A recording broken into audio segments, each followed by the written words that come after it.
Hey guys, I'm Ava, and let's talk about Pokemon. Today we are going to be talking about 3-pack blisters and whether or not they are a better investment than most other sealed products. So we're going to be comparing them to booster boxes, elite trainer boxes, and single packs because these are the most common products.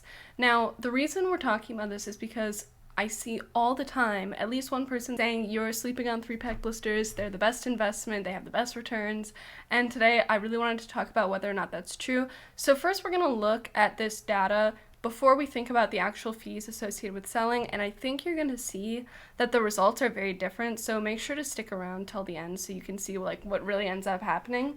So first, let's talk about the 3-pack blisters. I've updated the spreadsheet so that you guys can see 3-pack blisters and what their returns normally are. So these are the prices that I found. There aren't as many sales of these, which is something to keep in mind. The volume is much lower, so there is much less of a concrete market price for these than there are for things like booster boxes where it's fairly clear about what the market price is, but these can vary a lot more. And of course, keep in mind that you can find these in stores, and if you find a Vivid Voltage 3-pack blister in the store, it's obviously not going to be $28. So at first glance, you see these big greens here. It seems like they do have really good returns. So you can see that Sword and Shield is 92%, 116%, and I'm comparing all of these to a MSRP of $12.99. Also, don't forget to subscribe to my channel if you enjoy content like this and to turn on the bell notification. But you can see it's not this way for all of them. The Fusion Strike one, for example, is only $12. Chilling Reign is $14. Battle Styles is $16. Brilliant Stars is $14. So not all of these are, performing in the exact same way, which makes sense. And you can see that they tend to perform in a similar way to the other products for the set. For example, the Fusion Strike one is also down, whereas the ETB and booster box are as well. But this isn't always going to be the case. In certain cases, there are outliers, like Darkness Ablaze. This is going for $17, whereas the ETB has come down an insane amount, back to $35, which is below MSRP. These were reprinted recently, so that explains that. But then you can look over here and, we have our average returns. So 3-pack blisters, 49%. That's pretty good. But special ETBs do outperform them. So they aren't necessarily the best. However, I hear you saying, well, Ava, we're talking about main sets here. And I get that. That's true. That's fair.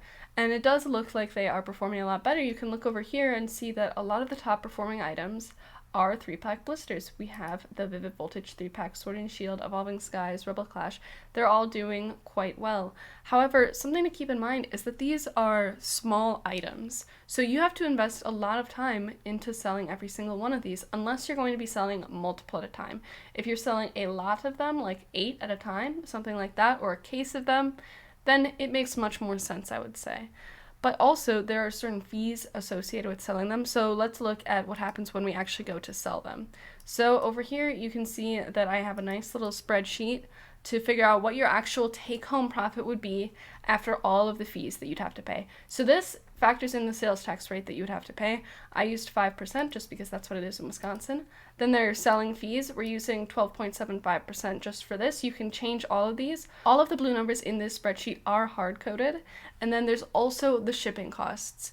So these, I'm putting them in the same category as ETBs and booster boxes for the shipping cost, which is about $8, because you cannot put them in like a small bubble mailer like you could with a single pack.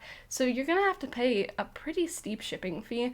Now you might be able to get it for less than this, I think as low as like $6 potentially, but you're still paying a significant amount in shipping costs for each of these. So then when we go over here, you can see that, these returns are looking pretty good. Rebel Clash, you made $10.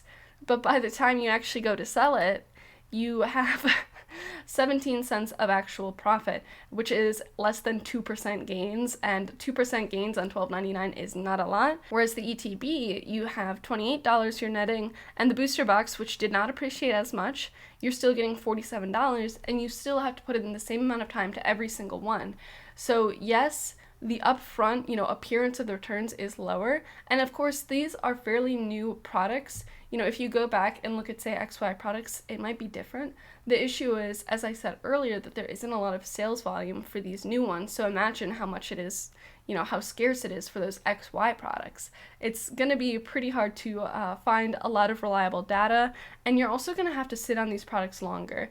You know, when you list a booster box for the right price, you can expect it to go pretty quickly. But for these 3-pack blisters, that's not necessarily going to be the case, so it's much more of a waiting game. And if you want this to be more of like a passive investment, it's probably not going to be worth it. And I say passive in a very loose sense of the word, because none of this is passive. It's all very, very active. But what I mean is that you can just kind of, you know, set it and forget it, and you're expecting a decent return. I don't really see that with these. These you'd have to be kind of selling a lot of, doing a lot of volume, and unless you want to view this as more of like your actual job, then I don't think this is going to be the best option for that. But then this gets complicated when we imagine further down the line. So let's say that, you know, they all appreciated 300% down the line, then it could be more worth it because those fees aren't going to be eating up as big of a percentage of your profit. But then also, these take up a lot of space. So there are definitely pros and cons to these. A nice thing is that it is a cheap way to get a little bit of exposure to a set. But if I'm being honest, you know, I can't endorse these because I don't buy them. I think that should tell you how I feel about them. Even after making this video, I'm not planning on buying any. I have one 3-pack blister that I have bought as like an investment or for my collection, which is behind me. It is a Double Crisis blister that is the only product that was made for that set, so that is why I have it. And then I have like a random Evolving Skies 3-pack blister buried somewhere because I was going to open it, but then I didn't, and I don't really want to open it right now. But I'm not planning on investing in these. But, you know, some people like them. If this is something you enjoy, obviously you can collect them for your own purposes. But personally, I'm not going to endorse these just because it is a much more time-intensive activity to get the same actual dollar return. It's a lot more effort.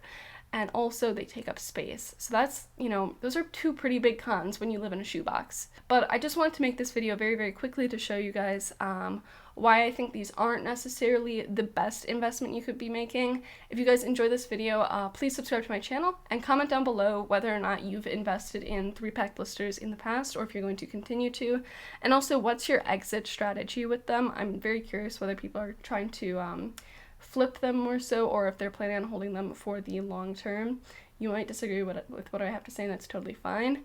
And a special thank you to all of my patrons, especially the Squandering of My Life. If you guys want to support my Patreon, it will be linked in a pinned comment down below. And if you want to support me in a way that is free to you, I will also have my eBay and Amazon affiliates linked down below. They don't cost you anything to click through, but if you click my link and buy anything on those sites, I do get a small percent, which is a really great way to support my channel for free. And as always, I will have this spreadsheet linked in the description for you guys to use absolutely for free.